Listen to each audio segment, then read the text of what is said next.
Bonjour à tous, nous sommes en direct avec Henri Morlaix, dirigeant de Digiformat. Bonjour Henri. Salut Romain et bonjour à tous. Alors, Henri, je ne vais pas le redire chaque année, mais bon, la première fois qu'on s'est rencontrés, tu te demandais comment on pouvait créer un super logiciel pour organismes de formation. Et j'ai répondu à toutes tes questions. Et puis, il y a eu un espèce de flash Gordon de la formation. Tu as disparu. Et puis, tout d'un coup, te revoilà. 80 salariés, 5300 clients payants, une boîte qui fonctionne sur fonds propres, sans, alors fonds propres, peut-être tu corrigeras ça, mais en tout cas, pas d'actionnariat de type fonds d'investissement. Vous êtes une entreprise remarquable au sens où je vous ai vu grandir et je trouve ça formidable. Vous avez des clients qui sont des OF, majoritairement des OF de taille moyenne plus, c'est-à-dire des OF qui ont entre 500 et 1000 apprenants par an. C'est dire si c'est conséquent. Qu'est-ce que j'ai raté dans cette présentation, Henri? Non, je pense que c'est à peu près ça. Tu pourrais parler aussi de notre ambition depuis longtemps, qui est finalement de faire la meilleure solution pour tous les OF de France. Donc 5000 et quelques, c'est qu'un début, je pense. Et on espère pouvoir un jour digitaliser la majorité des OF de France. Alors moi, mon rôle, c'est pas de dire que l'un est meilleur que l'autre. Mon rôle, c'est d'orienter les organismes de formation, d'orienter ceux qui cherchent un logiciel pour trouver celui qui va leur convenir au mieux. Et depuis tout à l'heure, on discute et moi, j'ai un problème avec toi, c'est que j'arrive pas à te mettre dans une case. Et toi, tu me dis, d'une manière ou d'une autre, explicitement ou non, tu me dis, on est leader. Et moi, je te dis, mais pourquoi vous êtes leader? Alors, je veux bien que tu répondes à cette question avant qu'on regarde ce qu'il y a de neuf sur Digiformat. Pourquoi tu dis que vous êtes leader? Ouais, je pense que c'est une bonne question. Pourquoi on est leader et comme tu faisais la remarque au début, pourquoi on a eu cette trajectoire rapide? Je pense qu'on a une approche qui, dès le début, était originale. On aborde la question des besoins des OF de manière globale. Ça n'a jamais été la mission de Digiformat de remplacer Excel pour faire de la gestion administrative pure. On essaye vraiment de penser une approche globale. Et ça veut dire que depuis le début, on a le LMS, il est intégré. Lorsqu'on s'abonne à Digiformat, on a un LMS, on a le CRM, on a la facturation, on a la gestion administrative, on a maintenant une marketplace, on a un outil de veille avec Digiformat Veille, on a un magazine en ligne, maintenant on a une académie, je pourrais t'en parler après, pour former aussi les collaborateurs. C'est vraiment, on est focalisé OF, on n'est pas focalisé produit réellement, ou remplacer telle solution par une autre. On envisage le problème global du besoin de la digitalisation de l'OF. Et je pense que ça, c'est une vraie différenciation et le marché s'est pas trompé. Écoute, je veux bien voir ça. Tu peux nous montrer des petites choses?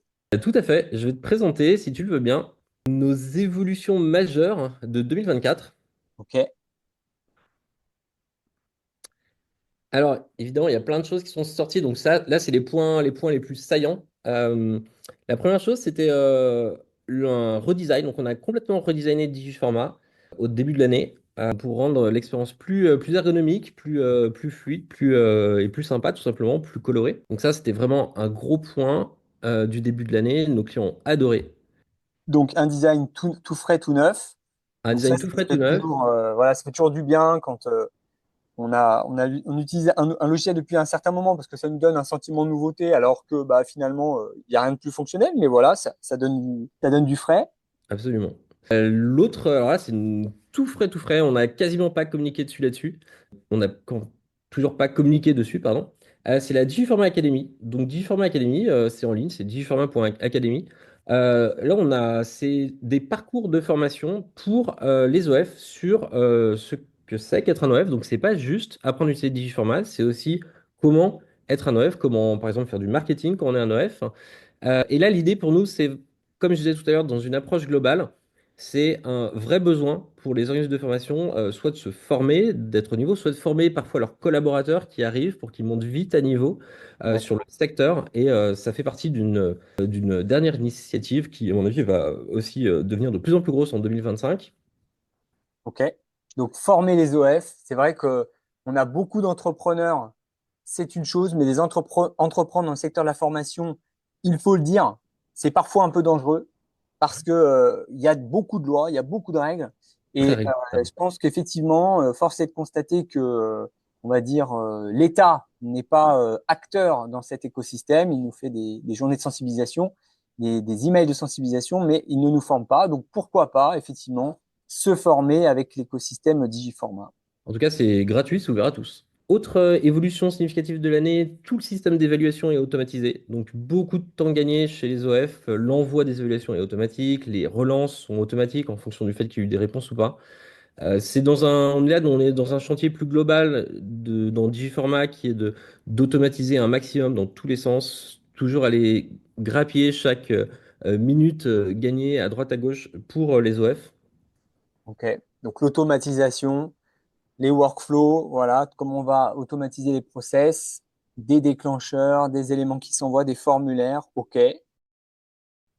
Une autre nouveauté aussi, c'est une messagerie instantanée. Donc dans Digiformat, maintenant, il y a un système de messagerie entre les formateurs et leurs apprenants, et les apprenants entre eux, qui est totalement intégré dans la plateforme apprenant. Et chez nous, la plateforme apprenant, c'est aussi un LMS complet. Je rappelle qu'avec Digiformat, un OF, il a automatiquement un LMS qui est finement intégré avec Digiformat. Et donc, il y a toute cette mécanique qui est dans une démarche qui est pour nous très importante, c'est de faire évoluer la relation numérique entre l'apprenant et le formateur, et au sein du LMS aussi, pour mettre vraiment le formateur et l'humain au centre.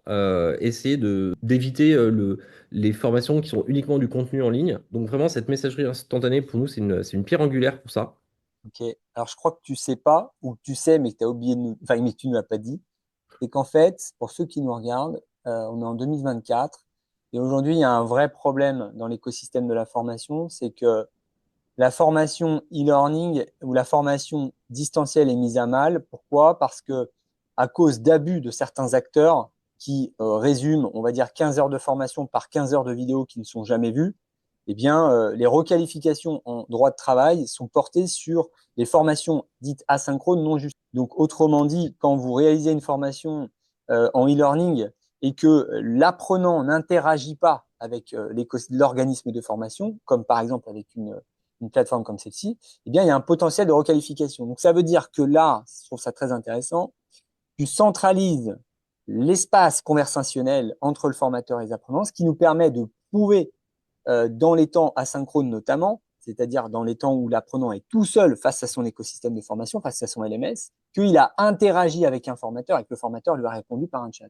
C'est super. Ouais. Bravo. Il y a cette dimension réglementaire mais qui est importante, mais il y a aussi quelque chose qui pour nous est important, c'est que la force des OF, en tout cas nos clients, c'est de mettre de l'humain dans la formation. Et donc, qu'est-ce que c'est qu'un du e-learning ou un LMS qui préserve l'humain dans la formation? Donc ça, c'est un peu notre combat depuis des années, et c'est un combat de R&D, de développement chez nous. C'est pas ce que font les LMS habituels qui sont centrés sur le contenu. Et donc, on essaye vraiment de remettre le formateur. C'est pas parce que c'est à distance que le formateur n'a pas un rôle clé à jouer. D'accord.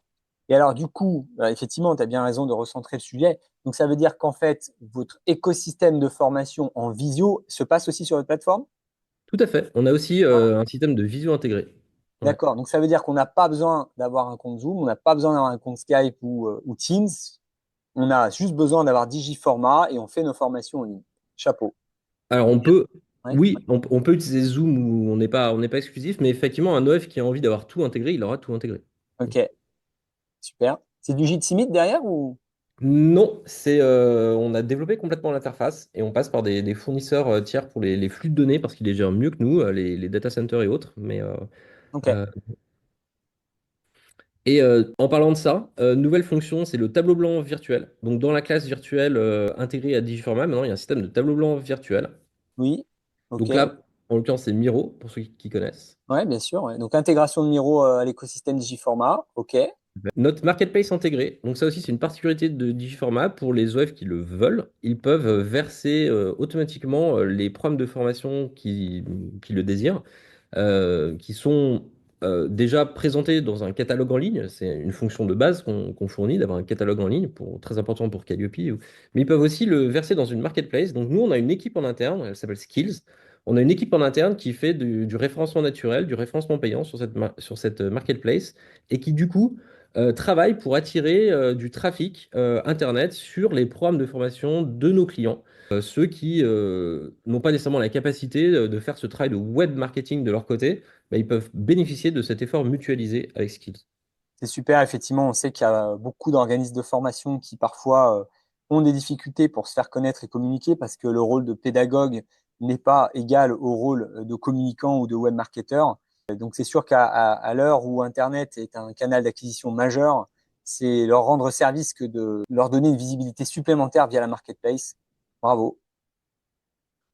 Euh, une dernière petite nouveauté, alors on n'a pas beaucoup communiqué dessus aussi pour l'instant, c'est qu'on a une connexion head-off. Donc pour les OF qui travaillent avec head-off, pour le CPF, on a désormais un système qui permet de synchroniser complètement les dossiers head-off avec Digiformat. Donc ça se fait de manière transparente et complètement fluide. D'accord. Super. Là aussi, bravo. Et dernier point que je voulais montrer, c'est les hébergements sécurisés. Donc, on a toujours eu des hébergements numériques. La plupart des solutions ont un système d'hébergement numérique. La particularité des systèmes d'hébergement numérique, qui sont proposés par littéralement tout le monde, hein, sont que ce sont des solutions de signature électronique non validée. C'est-à-dire que la signature électronique, c'est un processus très particulier. Bien sûr. Généralement, il est utilisé de manière validée pour les contrats, les conventions, etc., mais pas pour les émargements. Pour des raisons techniques et de coûts qui sont compliqués, que Bien ne sûr. racontent pas nécessairement les fournisseurs.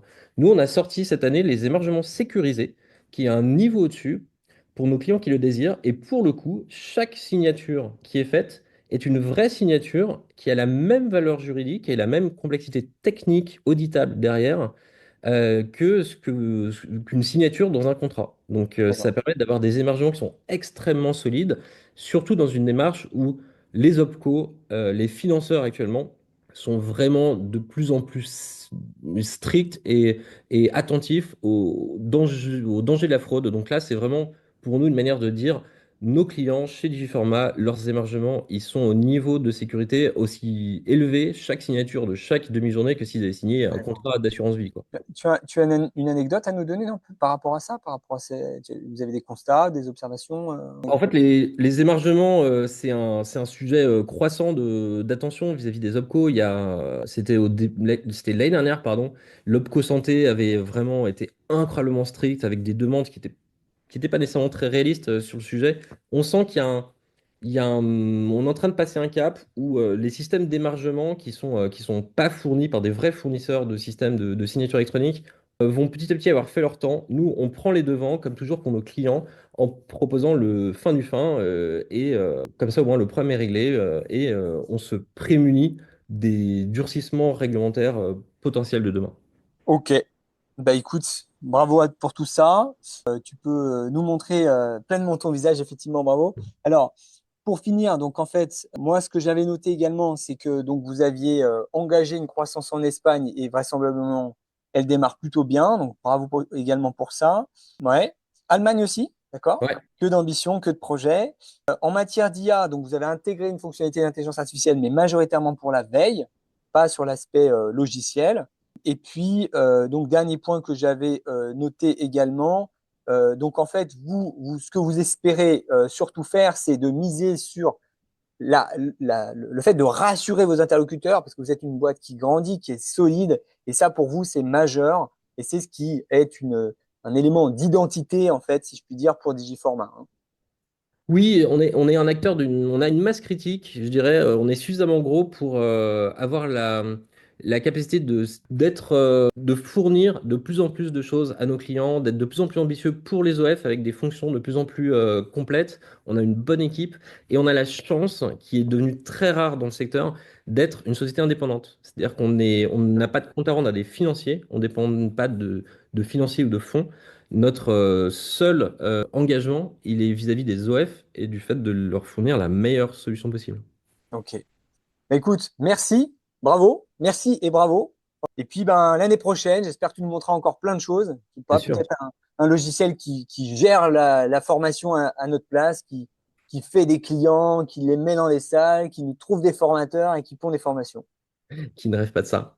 Allez, à bientôt, Henri.